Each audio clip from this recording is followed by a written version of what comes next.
tumbuh memadati bagian barat Kabupaten Biren, salah satunya di Kecamatan Samalanga. Ada sekitar 19 dayah berdiri di kecamatan ini dan banyak memunculkan tokoh-tokoh pembaharuan pendidikan Islam di Aceh. Di Aceh, pondok pesantren lazimnya disebut dayah, kutipan dari bahasa Arab zawiyah yang artinya majelis pengajian. Karena dialek bahasa Aceh, kata zawiyah kemudian berubah menjadi dayah. Sehingga dalam terminologi orang Aceh, dayah berarti sebuah lembaga pendidikan Islam yang membina akhlak, keimanan, serta ilmu pengetahuan. Perjalanan tim potret dimulai dari dayah yang sudah populer di kalangan masyarakat, yakni dayah Ma'hadal Ulum Diniyah Islamiyah Masjid Raya, disingkat MUDI Mesra.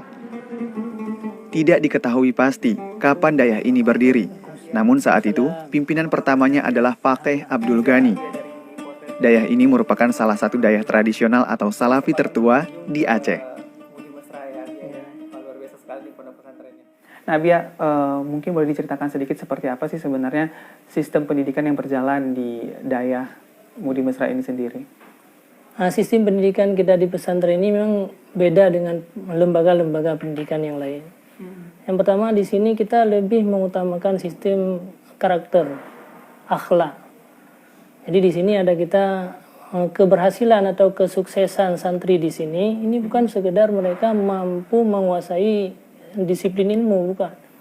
Tapi mereka lebih kita tekankan kepada pengajaran. Jadi bukan sekedar pelajaran saja. Lalu untuk pengajaran di kelasnya ini seperti apa metode-metode yang diajarkan kepada para santri? Apakah metode yang digunakan bentuknya sudah mengadopsi metode-metode yang modern atau yang masih tradisional bentuknya?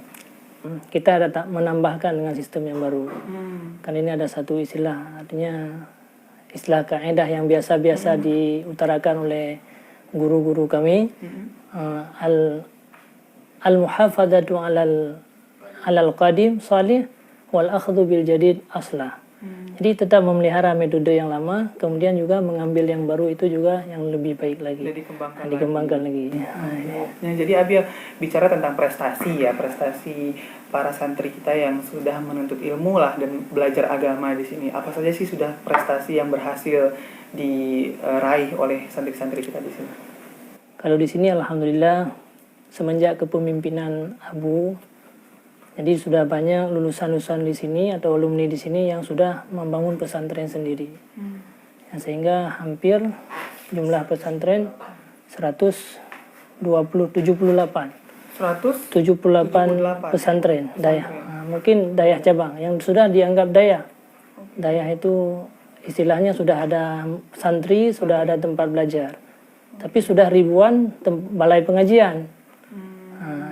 Jadi mungkin ini yang namanya dayah 178. Mungkin kalau balai pengajian, kalau kita itu sudah ribuan. Dayah sendiri seperti apa sih memandang para santrinya, kemudian juga akhirnya memperlakukan para santrinya di sini? Ya. Jadi di pesantren ini memang ikatan seorang santri dengan gurunya itu bagaikan ikatan orang tuanya lah. Apalagi kan rata-rata kan santri ini mondok. Dia jauh daripada orang tuanya. Maka sebenarnya betahnya santri di pesantren itu pasti karena kasih sayang daripada gurunya itu hampir mengimbangi daripada kasih sayang orang tua.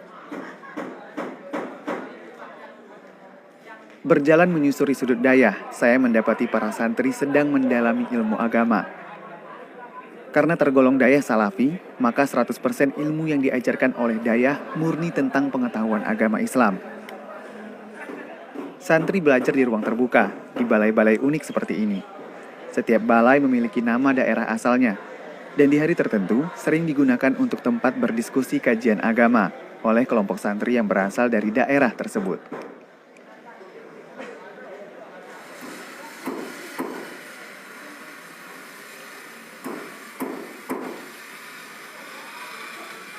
Assalamualaikum Pak. Bija Pak dari DITC. Pak?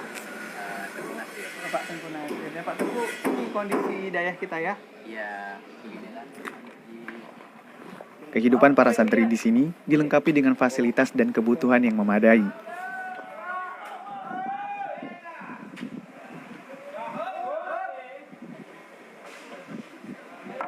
bahu-membahu membangun perkembangan Dayah menjadi lebih baik.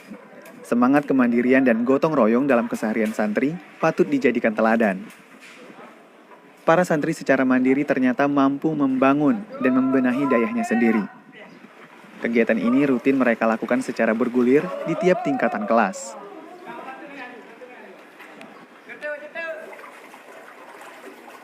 Sedari subuh tadi, para santri ini terus berkegiatan hingga menjelang tengah malam nanti. Begitu seterusnya di hari berikutnya. Jam istirahat hanya datang ketika masuk waktu sholat dan menunaikan ibadah berjamaah.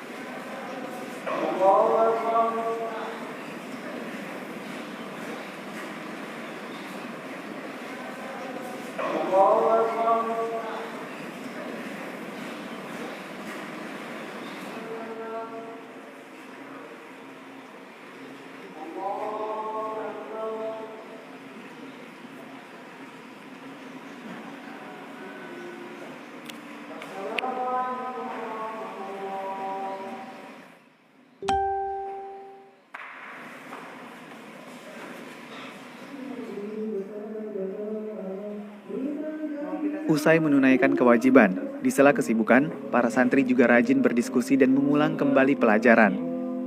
Pedoman belajar mereka diambil dari kitab kuning, bertuliskan Arab gundul, bermahzab Syafi'i. Dari khilaf, untuk dari khilaf bagi dua. Nah dari khilaf yang memang sesuai dengan dari kata Ya di kan bahasa Arab karena secara umum kita belum punya. Ada banyak cara belajar ilmu agama, salah satunya di titik saya berdiri sekarang ini. Ini adalah titik kawasan berbahasa Arab yang diberlakukan oleh santri. Di kawasan ini, kita bisa menambah perbendaharaan kata dan saling berbagi informasi tentang hal-hal baru seputar bahasa Arab. Apabila kita senang tepuk tangan atau di bahasa Arabnya jangan kata sampai yedek sebagai tidak antar lain wakal masrur. Tetap gitu ya.